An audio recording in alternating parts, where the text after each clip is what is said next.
Hello friends, welcome to my channel. ഇന്ന് നമ്മൾ ഊത്തപ്പം 2 ചട്നീസും എങ്ങനെയെന്ന് നോക്കാട്ടോ. നല്ല ടേസ്റ്റി ആയ ചട്നീസും ഊത്തപ്പമാണ്. നല്ല കോമ്പിനേഷനാണ്. നമ്മൾ ഒരു ദോശക്കല്ല് വെച്ചിട്ടുണ്ട്. അതിലൊരു കരണ്ടി ദോശമാവ് ഒഴിച്ച് പരത്തി കൊടുക്കാം. അധികം കട്ടി കുറവിനല്ല, കുറച്ച് കട്ടിക്ക് തന്നെ പരത്തി കൊടുക്കാം. പിന്നെ ചട്നി പൗഡർ മുകളിൽ എല്ലാ ഭാഗത്തേക്കാക്കി ഇട്ട് കൊടുക്കുന്നുണ്ട് കേട്ടോ. ഞാനിവിടെ സവോള നുറുക്കി വെച്ചിട്ടുണ്ട്, ക്യാരറ്റ്, തക്കാളി. നമുക്ക് ഏത് വെജിറ്റബിൾസ് വേണമെങ്കിലും ചേർക്കാം മുകളിൽ ഇടാനായിട്ട് ഊത്തപ്പത്തിന്. ഞാനിവിടെ ഇത് 3 വെജിറ്റബിൾസാണ് എടുത്തിരിക്കുന്നത്. എല്ലാ ഭാഗത്തേക്കായിട്ട് ഇട്ട് കൊടുക്കുന്നുണ്ട് കേട്ടോ. എല്ലാ ഭാഗത്തും ഇട്ട് കൊടുക്കാം. ഇട്ട് കൊടുത്തതിന് ശേഷം നമുക്ക് കുറച്ച് നെയ്യ് സൈഡിലൊക്കെ ആക്കി കൊടുക്കാം. നെയ്യ് നല്ല ടേസ്റ്റാണ് ഊത്തപ്പത്തിന്. എല്ലാവരും നെയ്യ് യൂസ് ചെയ്യാൻ നോക്കാം കേട്ടോ.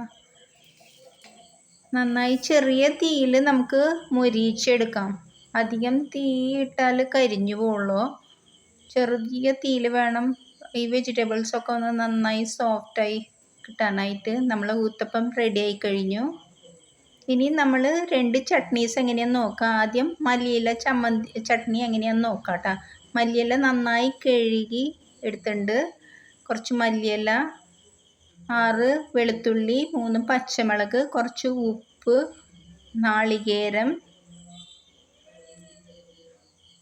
1 സ്പൂണ് തൈര്, നല്ല കട്ട തൈര്, പുളിയില്ലാത്ത തൈര് അരച്ച് പേസ്റ്റ് രൂപത്തിൽ അരച്ച് താളിച്ചെടുക്കാം. റെഡിയായി കഴിഞ്ഞു ചട്നി.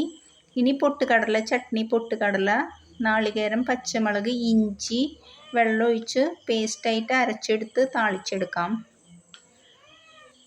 ഈ 2 ചട്നിയും ഈ ഊത്തപ്പത്തിൻ്റെ കൂടെ വളരെ ബെസ്റ്റ് കോമ്പിനേഷനാണ്. എല്ലാവരും ട്രൈ ചെയ്ത് നോക്കണം ഈ 2 ചട്നിയും ഊത്തപ്പവും.